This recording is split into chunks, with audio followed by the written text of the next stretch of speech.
बिस्मिल्लाहिर्रहमानिर्रहीम अस्सलामुअलैकुम वरहमतुल्लाहि वबरकातुहू।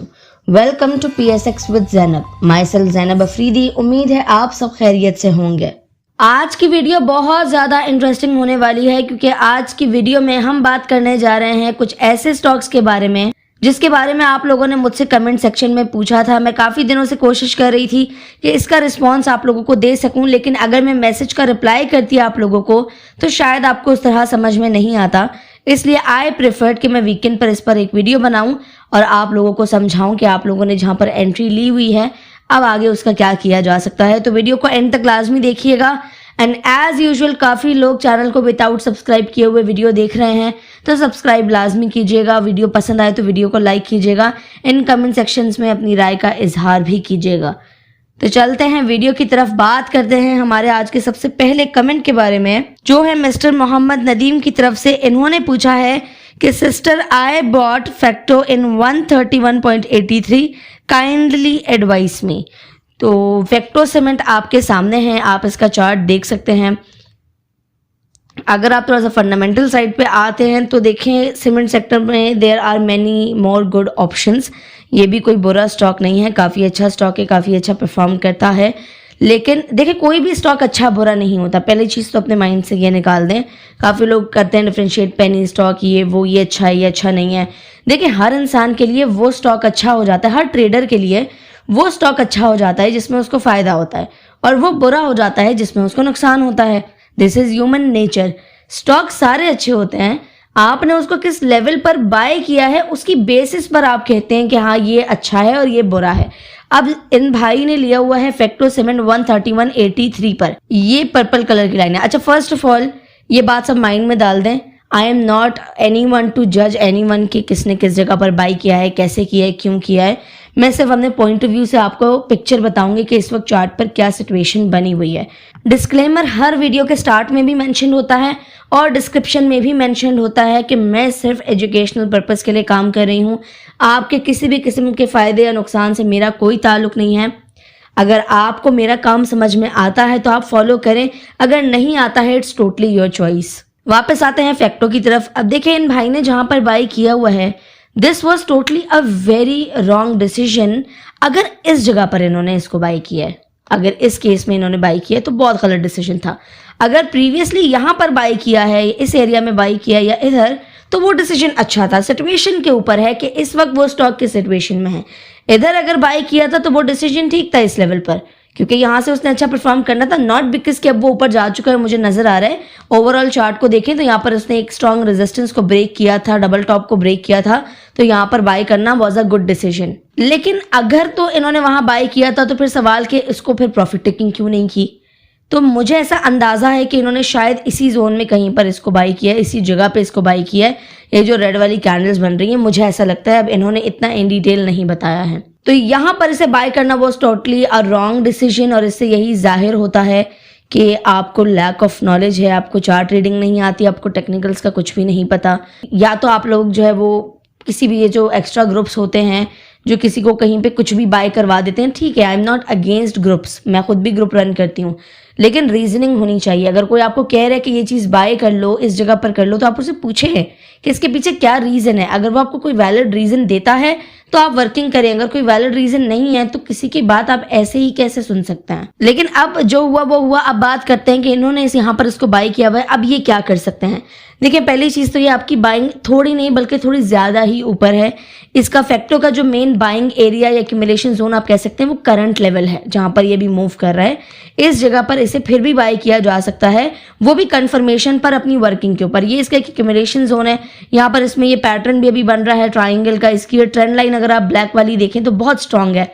Eight a time it was a very strong support and now role reversal हो गया है, तो रोल रिवर्सल की वजह से अब ये एक स्ट्रांग रेजिस्टेंस बन चुकी है। साथ ही साथ ये ट्रायंगल पैटर्न में मूव करे। कुछ टूल्स ऐसे जो मैं जो नाम लेती हूँ, क्या पता आप लोगों को ना पता हो, लेकिन वो लोग जिन्हें टेक्निकल एनालिसिस आते हैं उन्हें ये चीज़ें समझ में आ जाएंगी, और जिन्हें नहीं आती इंशाल्लाह नेक्स्ट मंथ जो है मेरा कोर्स अनाउंस होने जा रहा है, जिसमें मैं प्रॉपरली आप लोगों को टेक्निकल एनालिसिस कवर करवाऊंगी।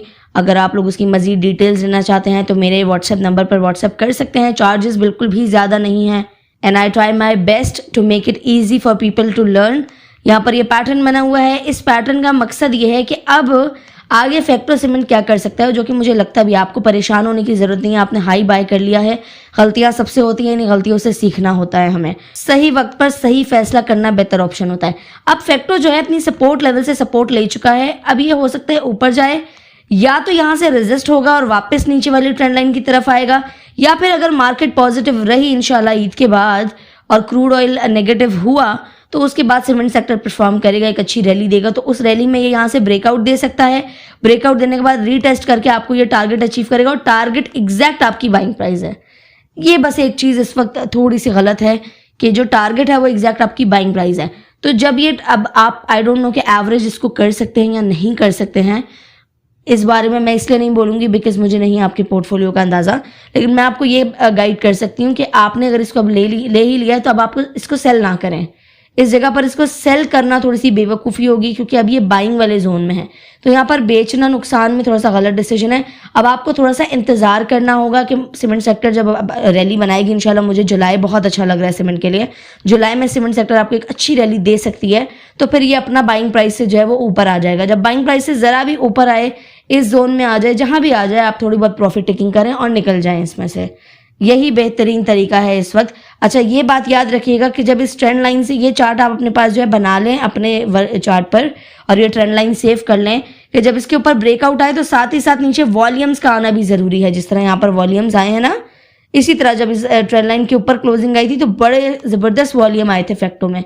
इसी तरह ब्रेकआउट के वक्त वॉल्यूम आना ज़रूरी है, तो ही वो कन्फर्म्ड होता है कि हाँ ये ब्रेकआउट बिल्कुल ठीक है और इसको हम आगे फॉलो कर सकते हैं। Now coming to our second comment, जिसमें मिस्टर यासिर गिलानी ने पूछा है कि अस्सलाम वालेकुम, please guide about Saral, my buying price is 93.20। तो अब हम बात कर लेते हैं सरल के ऊपर। सरल is one of my favourite stocks. मैं काफ़ी अरसे से इस पर काम कर रही हूँ, स्टिल करती हूँ। बहुत बेहतरीन स्टॉक है। Fertiliser is my first favourite sector, as you all know, मैं काफ़ी वीडियोस में बता चुकी हूँ। उसके बाद second my favourite sector is pharma sector. बहुत बेहतरीन सेक्टर है, चाहे इसमें आप एजीपी पर काम करें, अगर आप सरल पर काम करें, सिटी फार्मा पर करें या ग्लेक्सो पर करें, चारों ही बेहतरीन स्टॉक्स हैं। तो सरल की जो आपकी बाइंग प्राइस है, ये पर्पल वाली लाइन है, मैंने एड ऑन की है 93.20। तो आपकी बाइंग प्राइस है थोड़ी सी ऊपर। लाइक अब आपको अगर टेक्निकल एनालिसिस का अंदाजा होता तो आप थोड़ा सा मजीद भी सपोर्ट लेवल पर बाय कर सकते थे, but still not very dangerous. आपने जो है अक्यूमुलेशन जोन के पास ही लिया है, तो इसमें आपको कोई घबराने वाली ज़रूरत नहीं है। ये भी अपने ट्रायंगल पैटर्न में ही मूव कर रहा है। इसकी जो अपर ट्रेंड लाइन है ये ब्लैक कलर की, ये इसका एक इंपॉर्टेंट जोन है, और यही ब्लैक वाली ट्रेंड लाइन इसका 0.5 का लेवल भी बनता है। 95 के अराउंड है ये। यहाँ पर जब ये ब्रेकआउट देगा, और हाल फिलहाल में ये दे भी देगा, जिस तरह एजीपी बहुत अच्छा परफॉर्म कर रहा है, ब्रेकआउट दे चुका है, इसी तरह सरल भी देगा। लेकिन सरल is a little bit peaceful stock, लगे बहुत आराम से मूव करता है, ज़्यादा आपका बीपी हाई लो नहीं करता। बस जब ये ब्रेकआउट दे, आपके पास चार्ट पर अच्छे वॉल्यूम्स आ रहे हों, तो आपने अब यही सोच लेना, क्योंकि ब्रेकआउट बिल्कुल आपकी बाइंग प्राइस पर है। तो अगर ब्रेकआउट आ गया, अगर मार्केट ने आगे पॉजिटिव रैली कंटिन्यू की, तो यहाँ पर ब्रेकआउट देने के बाद इंशाल्लाह इसका फर्स्ट टारगेट इज 105। वहाँ पर आप 30% या 40% या 50% प्रॉफिट टेकिंग कर सकते हैं, क्योंकि वो भी एक इसका इंपॉर्टेंट जोन है जहाँ पर ट्रेडर्स एक्टिव हो जाते हैं। तो वहाँ पर थोड़ी बहुत प्रॉफिट टेकिंग कर लीजिएगा। और अगर मार्केट फर्दर अपनी रैली, क्योंकि मार्केट को साथ में देखना बहुत ज़रूरी है, दरिया के बहाव के ऑपोजिट जाएंगे तो आप डूब जाएंगे। अगर तैरना चाहते हैं तो फिर बहाव के साथ ही आपको जाना होगा। तो अगर मार्केट अपनी रैली कंटिन्यू करती है तो फिर इंशाल्लाह 115 से 120 के लेवल में आप इसमें प्रॉपर प्रॉफिट टेकिंग कर लीजिएगा, तो ये आपकी ट्रेड जो है अच्छी एग्जीक्यूट हो जाएगी। वहाँ से मे बी फिर ये थोड़ा बहुत साइडवेज हो जाए, उस वक्त की सिचुएशन फिर तब पर डिपेंड करेगी। लेकिन अभी के लिए जो पिक्चर है वो ऐसी ही है कि इंशाल्लाह जैसे ही अपनी ट्रेंड लाइन के ऊपर ब्रेकआउट देगा, क्योंकि ये भी अपने एक्यूमुलेशन जोन में ही मूव कर रहा है, जैसे ही ब्रेकआउट आएगा, दो लेवल्स एक साथ आ रहे हैं, इसे कन्फ्लुएंस पॉइंट भी आप कह सकते हैं, ट्रेंड लाइन एंड 0.5 का लेवल एक साथ है। तो यहाँ पर आप इस को जो है देखें, क्योंकि बाइंग तो आपने ऑलरेडी की हुई है। स्टॉप लॉस अगर आप माइंड में रखना चाहते हैं तो दैट इज 80 से 85 के दरमियान में आप रख सकते हैं। या ब्लैक लाइन जो है, ये lower line, lower trend line, इसको आप एज अ स्टॉप लॉस रख सकते हैं कि इसके नीचे अगर क्लोजिंग आ जाती है तो फिर आप जो भी आपका नुकसान आपके नसीब का है वो लेकर निकल जाएं। लेकिन आई विल सजेस्ट कि आप सरल को सेल ना करें। आपने लिया हुआ है, ठीक है, कोई इतनी डेंजरस जगह नहीं है, सही जगह पर आपने लिया है, तो आप फर्दर अच्छी जगह पर हो सकता था, but as of now it's good, आप इसको होल्ड करके रखें। 2 टारगेट्स मैंने आपको बता दिए, एक 105 एंड एक 115 से 120 के दरमियान का। उम्मीद है मेरी ये छोटी सी कोशिश है जो आप लोगों को पसंद आई होगी। अपनी ट्रेड प्लान करने से पहले अपनी वर्किंग लाजमी कीजिएगा एंड उसके मुताबिक ही चलिएगा। मैंने सिर्फ अपना नज़रिया आप लोगों के सामने शेयर किया है एंड बेसिकली चार्ट का नज़रिया शेयर किया कि चार्ट पर कौन कौन से लेवल्स हैं जो स्ट्रांग हैं। एंड अगर नहीं आती working so do remember my course, इंशाल्लाह ईद के बाद आई विल अनाउंस इट, तो आप लोग एनरोलमेंट करवा सकते हैं। Complete technical analysis, price action, trading, everything will be covered. Beginner friendly है। वो लोग जिन्हें ये भी नहीं पता कि पाकिस्तान स्टॉक एक्सचेंज क्या होता है, वो भी ये कोर्स ज्वाइन कर सकते हैं और एक अच्छी लर्निंग अपॉर्चुनिटी को अवेल कर सकते हैं। मिलते हैं नेक्स्ट वीडियो में, तब तक के लिए अपना ख्याल रखिएगा। अल्लाह हाफिज।